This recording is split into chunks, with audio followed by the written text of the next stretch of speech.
오늘 주시는 하나님 말씀은 로마서 5장 6절에서 12절까지 말씀인데요. 중간에 읽어가면서 진행하도록 하겠습니다.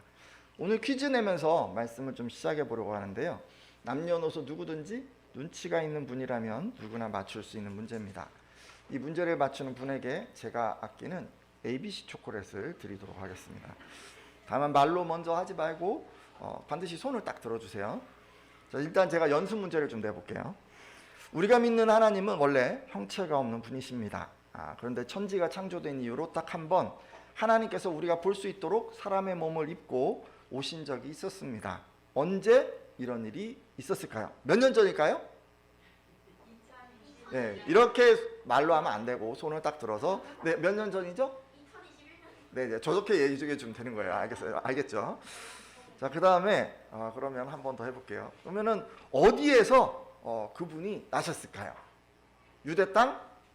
네, 예, 베들레헴에서 나셨죠. 예, 이런 식으로 잘 알고 계십니다.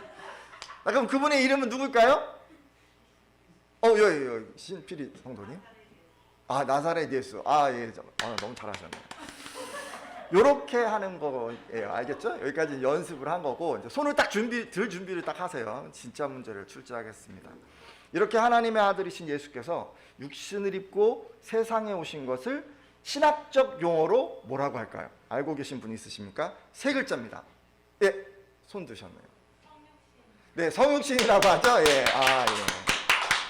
성육신, 아까 제목에도 나오지 않았나요? 그래서 제가 제목을 안 읽었습니다.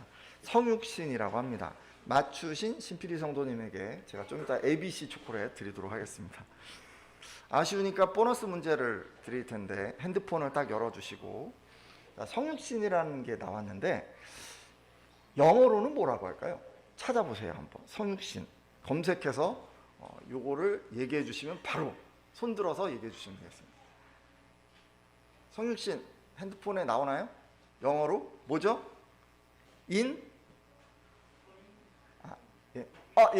뭐라 그러죠? 예, 인카네이션. 네, 잘하셨어요. 센스가 있네요. 네, 발음을 직접 하기 그러니까 들려주시는군요. 좋아요.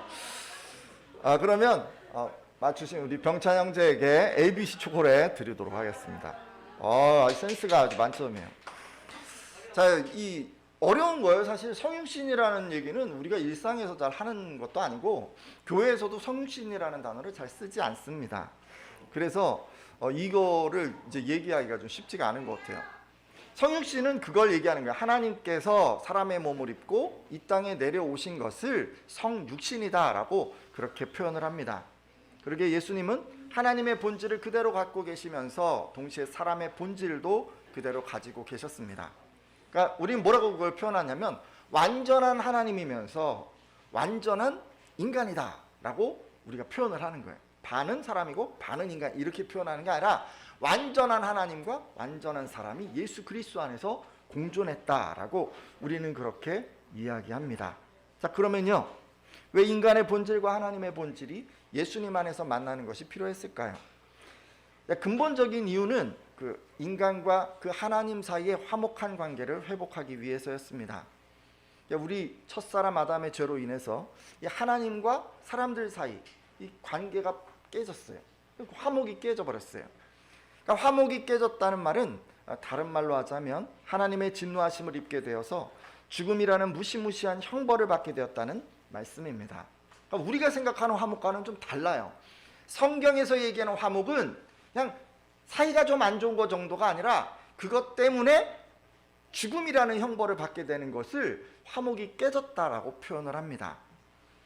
자, 이런 상태를, 우리의 모습을 잘 표현한 말씀이 있는데요. 로마서 5장 12절 말씀인데 뒤에 나오나요? 자, 그러므로 우리 한번 읽겠습니다. 시작. 그러므로 한 사람으로 말미암아 죄가 세상에 들어오고 죄로 말미암아 사망이 들어왔나니 이와 같이 모든 사람이 죄를 지었으므로 사망이 모든 사람에게 이르렀느니라. 아멘. 자, 여러분, 한 사람을 통해서 죄가 이 세상에 들어왔고 죄를 통해 죽음이 왔다고 합니다. 자, 그러면 여기서 죄를 지은 이 한 사람 누굴까요? 첫사람 아담이죠. 자, 그리고 인류의 대표인이 아담이 죄를 지음으로 그 후로 모든 사람에게 죄가 전가되어서 결국 모든 사람들이 다 죽어야 한다고 합니다. 자, 여기서 얘기하는 죽음은 하나님과의 관계의 단절을 의미하는 어떤 영적인 죽음과 우리가 보통 생각하는 호흡이 멎어서 죽게 되는 그 죽음과 그리고 마지막 날 심판 때에 이르러 이 영원한 벌을 받게 되는 이 영원한 죽음을 모두 다 가리키고 있습니다. 지금 제가 죽음의 종류를 세 가지로 얘기를 했죠. 영적인 죽음, 육적인 죽음, 완전한 죽음. 근데 이 모든 죽음이 이 죄로 인해서 들어오게 된 거예요. 첫사람 아담의 죄로 인해서 하나님과의 화목이 깨어졌고 그로 인해 모든 인류가 영원히 죽을 위기에 처한 것입니다. 자, 근데 안타깝게도 우리에게는 이런 죄의 문제를 해결할 능력이 없었습니다. 그래서 하나님께서는 아기 예수를 보내게 된 거죠. 아기 예수를 보내서 이 문제를 해결하려 하셨습니다.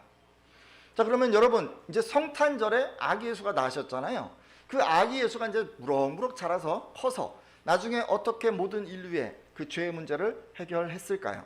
어떻게 이 모두가 죽어야만 하는 이 운명에서 구원을 해 주셨을까요? 로마서 5장 6절 말씀인데 한번 보도록 하겠습니다. 우리가 아직 연약할 때 같이 읽겠습니다. 시작.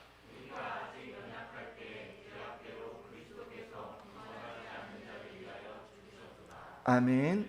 자, 우리가 아직 연약할 때라고 하는데 이게 뭔 얘기냐면 우리 능력으로는 도무지 죄의 문제 또 그로 인한 죽음의 문제를 해결할 수 없었던 바로 그때를 이야기하고 있습니다. 그리스도께서 경건하지 않은 자를 위해서 죽으셨다고 합니다. 경건하지 않다라는 것은요, 이어지는 로마서 5장 8절에 의하면 하나님 앞에서 죄인이라고 하는 의미이고 또 10절에 의하면 하나님과 원수라는 의미입니다. 자, 그런데 죄인이고 원수된 우리들을 위해서 예수님께서 대신 죽으셨다고 합니다. 죄로 인해서 죽어야만 하는 것을 예수님께서 대신 당하셨다는 말씀이죠. 예수님께서는 저와 여러분을 구원하기 위해서 고통스러운 순환을 받으시고 십자가에 달려서 돌아가셨습니다. 그렇게 우리의 죄의 문제를 해결하셨습니다. 우리의 운명이 사망에 이를 것이었는데 생명에 이르는 것으로 옮겨주셨습니다. 이 말씀에 아멘이십니까? 자, 근데요, 이건 이제 우리가 잘 알고 있어요. 그렇죠? 그런데도 이 하나님의 사랑을 가끔씩 의심하는 경우가 있습니다. 하나님은 나를 사랑하실까? 이런 형편없는 나도 사랑 받을 수 있을까라고 말이죠. 그러다 보니까 우리가 만난 어떤 조그만 역경 또는 시련에도 하나님은 나를 사랑하지 않나 봐라고 쉽게 생각하고 두려움에 빠지곤 합니다. 사랑하는 예배자 여러분, 여러분을 향한 하나님의 사랑은 죄인들과 원수들을 살리기 위해서 자기 아들을 내어주신 그런 사랑입니다. 여러분, 주변 돌아보면요, 의인을 위해서라도 죽는 사람이 거의 없습니다. 더욱이 선한 사람이라고 할지라도 감히 그를 위해 죽을 사람은 드물죠.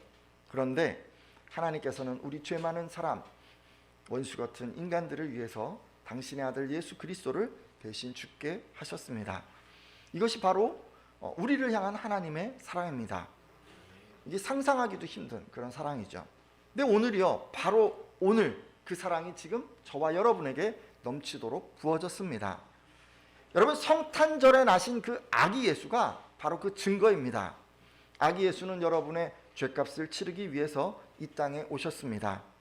하나님께서는 여러분을 살리기 위해서 아기 예수를 이 땅에 보내신 것입니다. 따라서 함께한 예배자들은 여러분을 향한 하나님의 사랑을 의심하지 마십시오. 오히려 여러분, 성탄절을 맞을 때마다 그 사랑을 기억하고 감사하십시오. 이렇게 기도했으면 좋겠어요. 아기 예수를 보내신 하나님 참 감사합니다. 그분의 희생으로 우리가 살 수 있었습니다 라고 그렇게 하나님께 감사드리시기를 부탁드립니다. 제가 지금까지요, 그 인간의 본질과 그 하나님의 본질이 예수님 안에 공존해야 했던, 그렇게 만나야 했던 그 근본적인 이유는 하나님과 그 사람들 사이에 틀어진 관계를 바로잡고 화목을 이루기 위해서였다고 했습니다. 그럼 한 가지만 더 생각해 볼게요. 두 번째 이유는 뭘까요? 하나님의 아들이 아기 예수로 이 땅에 와야 했던 두 번째 이유는 여러분, 하나님이 어떤 분이신지 실제로 보여주기 위해서였습니다. 사실 여러분, 하나님에 대해서 여러분 이런 성경적 표현들이 많이 있는데 대부분 추상적입니다. 예를 들어 하나님은 제일 여러분 잘 알고 계신 게 사랑이시다. 하나님은 사랑이시다. 우리가 흔히 말하지만 우리는 그 사랑이 어떤 것인지 알 수가 없습니다.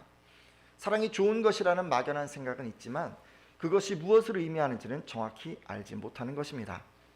그리고 그냥 이렇게만 알고 있잖아요. 하나님은 사랑이시다 라고만 알고 있으면 이거를 우리가 자의적으로 해석하기가 쉽습니다.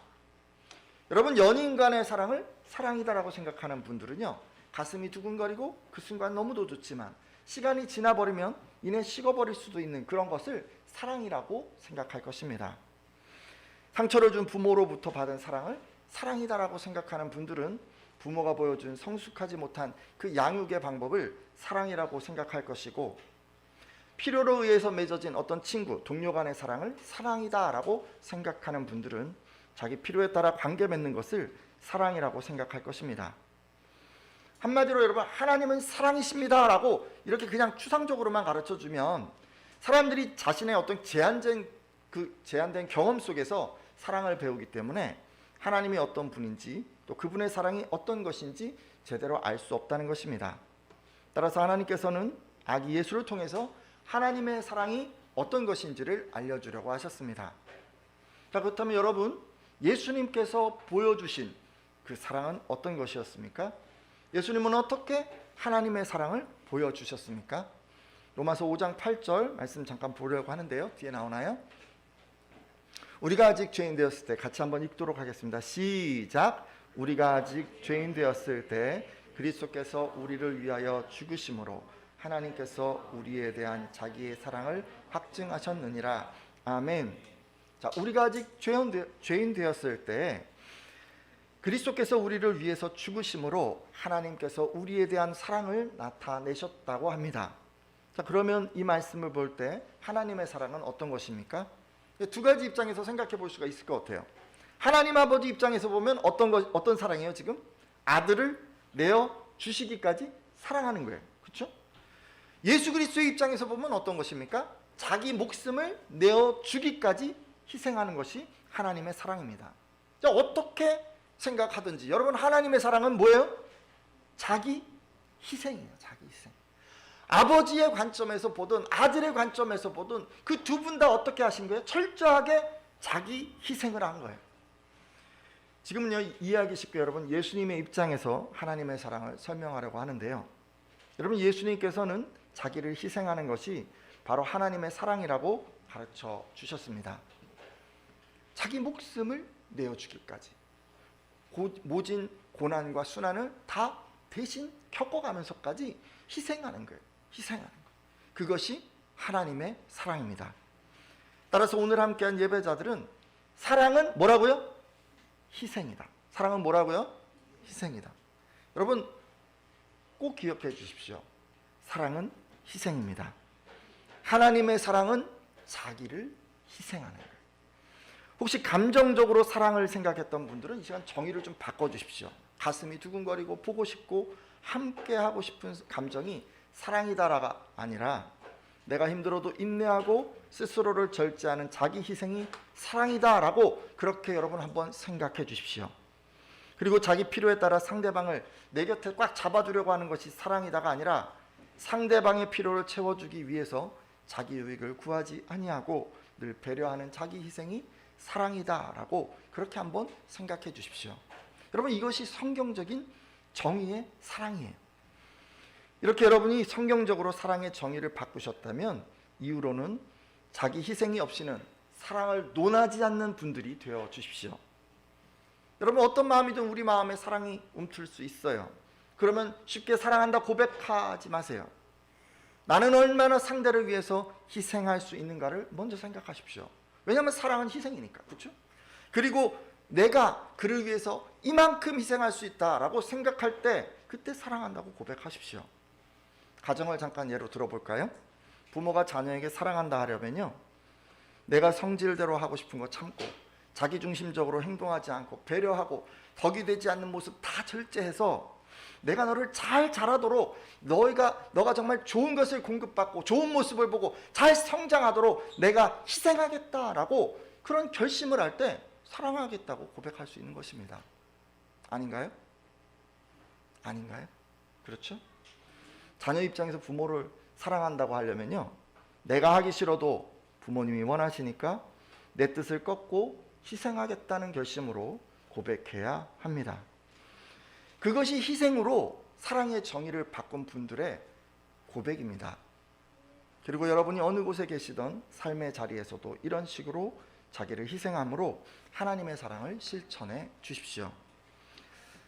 제가 오늘 이제 성탄절을 맞이해서 예수님이 오신 그런 의미들을 성육신의 관점에서 조금 얘기를 나눴습니다. 다른 것은 다 어떻게 기억이 좀 안 나시더라도 한 가지는 꼭 기억하고 돌아가십시오. 하나님의 사랑은 예수 그리스도를 보내심으로 드러났고 그 사랑은 자기 희생이다라는 것을 꼭 기억해 주십시오. 이제 말씀 맺으려고 하는데요. 하나님께서 아기 예수를 이 땅에 보내신 것은요, 죄로 인해 죽게 되었고 하나님과 원수된 저와 여러분을 구원하기 위해서라고 말씀드렸습니다.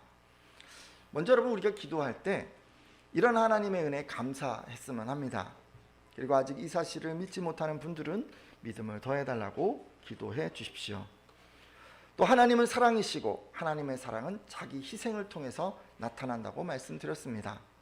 지금껏 이기적으로, 그러니까 조건과 필요와 감정 때문에 사랑했던 분들은 돌이켜주시고, 이후로는 좀 이타적으로 조건 없이 상대방을 배려함으로 사랑하겠다고, 무엇보다 자기를 희생함으로 사랑하겠다고 이렇게 결단해 주십시오. 이렇게 기도하는 분들마다 하나님을 아는 그 지식 가운데 풍성한 삶을 누리시리라 믿습니다.